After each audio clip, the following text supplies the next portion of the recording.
তো আজকে হলো নীল ষষ্ঠী।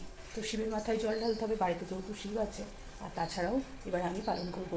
তো তাই জন্য এখন রেডি হয়ে গেছি।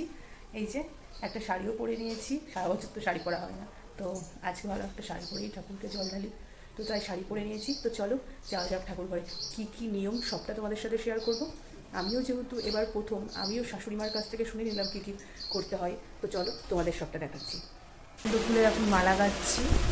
এই যে বাড়ির ঠাকুরের জন্য ছোট একটা গেঁথে নিয়েছি, আর এখন যাবো যেখানে জল ঢালতে তার জন্য একটা বড়। তো এখানে নিয়ে নিলাম ঘি, মধু, আর এখানে দুধ গঙ্গা জল, আর আছে এখানে ফুল, আর এগুলো সে নিয়ে যাব ওখানে 7 রকম ফল, বেলপাতা, ফুল, আর যে মালাটা করে নিয়েছি বাতাসা, আর এই যে এখন ঘিটাও নিয়ে নিয়েছি। এই ঘিটা এখন ভালো করে মাখিয়ে নেব। তো ঘি মধু দিয়ে মাখিয়ে নেওয়ার পরে দুধ গঙ্গা জল দিয়ে দেওয়া হয়েছে।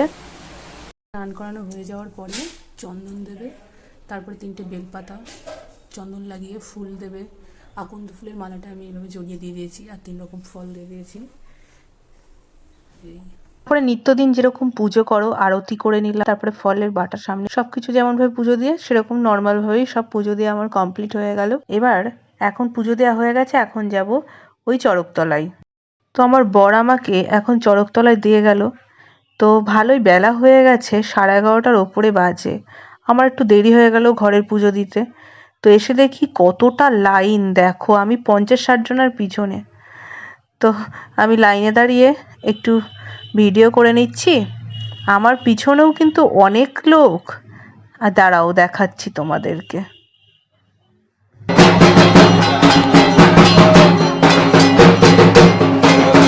আমি এই ঠাকুরের খুব নাম শুনেছি। আমাদের এখানে চড়কতলার এই শিব ঠাকুর খুবই জাগ্রত। তো এইখানে তাই চলে এসেছি। তো ফার্স্টে আমার এখানে সব নিয়মকানুন মেনে বাবার মাথায় জল ঢালা, ফুল দেয়া, ধূপ, তারপর একটা প্রদীপ জ্বালানো, সমস্ত কিছুই হয়ে গেছে। আর এদিকে এখন ফলটা ওইদিকে দিয়ে দেবো কিনা তাই সন্ন্যাসীদেরকে জিজ্ঞেস করছিলাম। তো তাই ফলটা দিয়ে দিলাম। আর এদিকে এই যে সন্ন্যাসীরা সব বসে আছে, এদেরকে কিছু দান করে আবার এদিকে আরও অনেক জায়গায় জল ঢালতে হবে।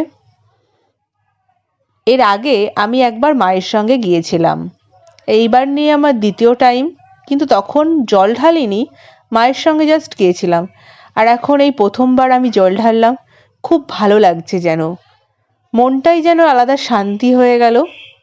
তো 3 জায়গায় তো ঢালা হয়ে গেল, তখন এই মন্দিরটা ছিল না, এখন সুন্দর একটা মন্দির করে দিয়েছে। এটা হলো কালী মন্দির। এই মন্দিরেও শিব ঠাকুরের একটা লিঙ্গ আছে। তো সেখানে জল ঢেলে আসার পরে এই যে এখানে বাইরে, জানি না এটাকে কি বলে, এটা আগে ছিল না এখন দেখলাম।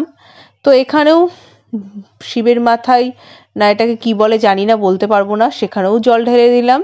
সবাই যেখানে যেখানে দিচ্ছে, আমি যেহেতু নতুন ওদের দেখে দেখেই আমি করে ফেললাম। এইভাবেই আমার নীলষষ্ঠীর ব্রতটা পূর্ণ করা হলো। তো সব নিয়ম করার পরে এখানে একটু চলে এসেছি। এখানে তখন সন্ন্যাসীরা ডাকছিল একটু ফল প্রসাদ দেবে বলে, সেটা মুখে দিয়েই ব্রতটা ভাঙবো। এখন বাজে 2:30, এই এখন বাড়ি আসলাম জল ঢেলে দিয়ে, এখন হলো একটু ফল জল খাবো। তো এই ছিল আজকের ভিডিও। ভালো লাগলে অবশ্যই লাইক কমেন্ট সাবস্ক্রাইব করে দিও। Tata bye bye. আজকের মতো এখানে ভিডিওটা এন্ড করছি।